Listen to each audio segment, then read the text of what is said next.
Hey guys, Tomboy601, and I have an important question for you.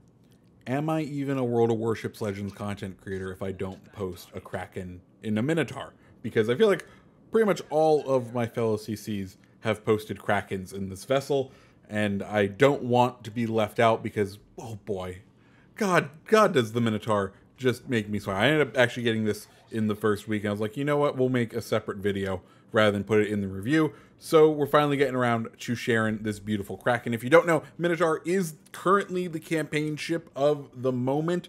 You can pick it up in by purchasing the Admiralty backing, or you can wait until it comes to the Bureau next update. Small caveat though, if you do buy the campaign and you've earned the Minotaur and then you research it in the Bureau, there's going to be 50 million credits with your name on it when you earn it again. So I would wholeheartedly recommend picking up the campaign just for that, because 50 million credits gets you 2 of the tier 7 ships, which, you know, that plus the sales that are coming up soon on Tech Tree tier 7s could make for a good time. Anyways, Minotaur, I'm sure you know the drill. AP only, very fast firing. We are using Belfast, which I don't think I recommended in the review, but we are running Belfast with Vine and Von Essen as the inspirations.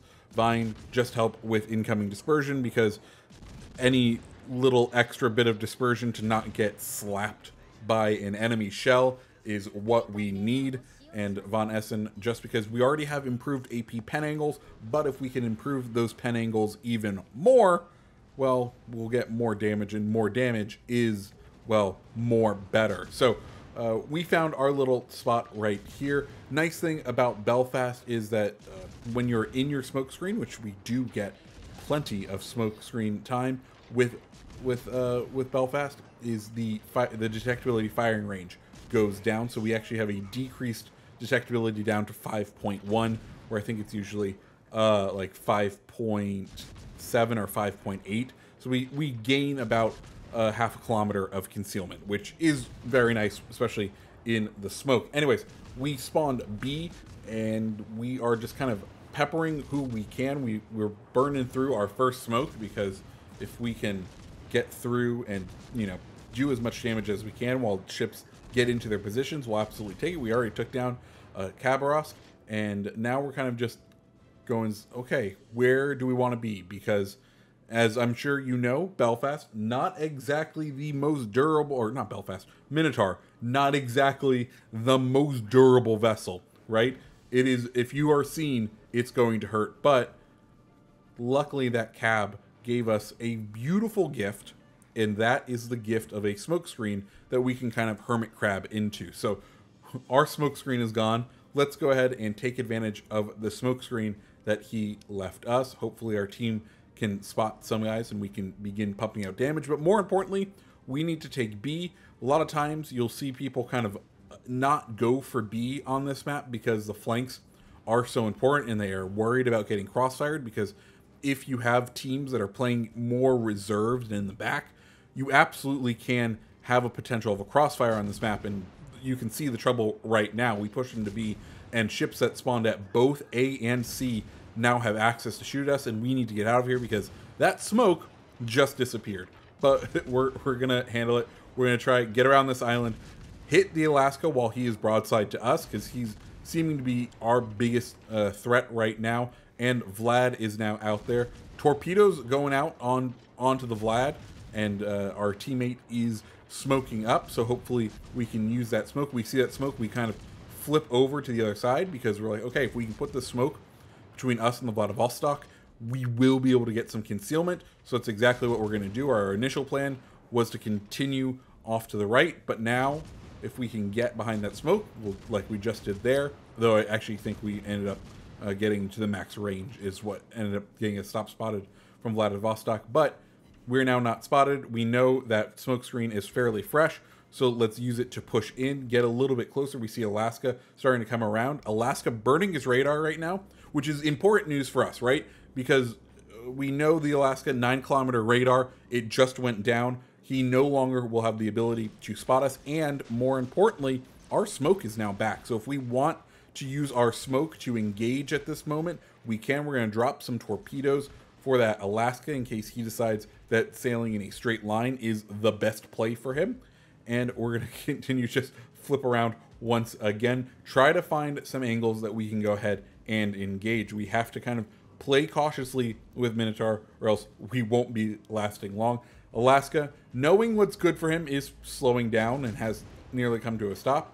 Good news is we do have the ability to kind of arch our shots a bit better than Alaska does, so we're going to dial in and just start trying to hammer this Alaska right here, try to get some damage in on him. We end up taking out one of his turrets, which is very surprising to me given just given how durable those turrets can be. It is very surprising that the Minotaur's guns were able to knock out his guns, but we did it. He goes down, and now we're kind of searching for our next target. And hello, broadside Yamato. Well, let's see if we can reverse our derriere into position, get that Yamato, kind of scan the minimap right now. We are in a bit of a troubled position because we do only have 1 point. Good news, we are nearly all the way up on ships. We just lost our first ship, and they only have 5 remaining. This Yamato is pretty much stuck right here, and we are just milking him for some damage right now. Look at just how beautiful those numbers coming off that Yamato are. Of course, as he begins to back up, we're going to be only able to really hit his deck and not into the superstructure. The superstructure tends to have a little bit less lighter armor, which means we get better damage numbers out of it. We're going to kind of try to keep us firing up into that superstructure until we see that we're not getting much damage out of it because it has become damage saturated. But we are absolutely melting away Yamato, and that's exactly what we want to do. That's the purpose of Minotaur. We do get spotted just as he goes down. We're no longer in our smoke screen, and we see, well, there was an enemy. There's 2 things we need to recognize right now. One of their destroyers is over at sea, or at least he was spotted last at sea. 2, we only have 1 capture point right now. So us in the Minotaur, who is more than welcome, more than happy to take on some destroyers, and there isn't any real big guns overbearing on sea right now, we're going to go ahead and push our way into sea, try to get the cap. We can see our teammates are pushing A, which is exactly what we want to do. That means right now the points delta isn't going to change because B and C are both providing points to the teams.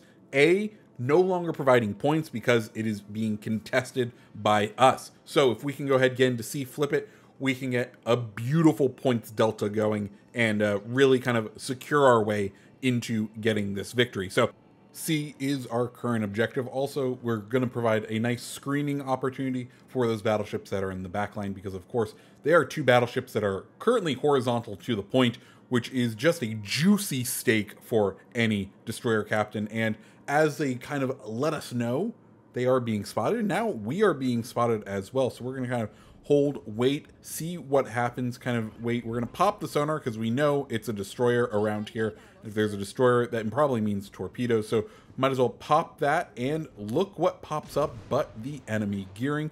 There are his torpedoes. We're going to go ahead, turn on out of the way. We should be able, with some speed, to avoid them, but actually I think we end up taking one of the torps. No, it is a narrow miss, and Gearing ends up beaching himself over in the town over there. Maybe he was going for a coffee break, but either way, he is now broadside to some beautiful AP, and he's not going to last long. He goes down with a dev strike, and we are now capturing C, but enemy, the Vlad, has decided to push in, try to make his move. I don't blame him. Sticking in the back of the map wasn't going to win him the game, so he successfully notated that we had vacated the B spawn. He goes in, tries to make the push there, and I don't, like I said, I do not blame him for trying to make that push. It is what he could do to attempt to win this game, because his options for victory, as far as what he could be doing, very much limiting there. So good on him for at least making the push. But now it seems he's just straight pushing, realizing that B is not going to be where he is able to make his points. We're 12 seconds left. We kind of have to just keep an eye. We're on full reverse just so that we don't potato and float on out of the cap. But we are starting to be able to hit the Vlad right there. Of course, Vladivostok Really good armor, so it's going to be a little bit difficult to get some damage onto him just because of the armor thickness he has on his deck. His deck and his turrets both kind of resistant to us, so it's going to be a matter of being able either A, to hit his superstructure, and he does end up taking out one of the battleships there, being able to hit his superstructure or get in close for a torpedo run. Or, I mean, not even really close, but given the way he is angled, it is going to be a close run. And at that point, it is going to be, is he loaded or is he not loaded? Because those guns will punch straight through Minotaur and absolutely dev strike us. So this is a close moment for us. We are close enough. We're starting to get some good damage off the guns. We're turning off into our starboard side. We see the beautiful torpedo angle starting to open up. We're not getting much hits. We're like, okay, we're now in the danger zone. Let's get some torps out just so that he can't dodge. Auto aim has us going up into the superstructure. We end up taking the kill right there. Kraken is ours in the beautiful Minotaur, and it's another wonderful day. So guys, that's the Minotaur as usual. Wonderful, wonderful ship. If you liked the video, go ahead, hit the like button, hit the subscribe button, and I hope you have a great rest of your day. See ya.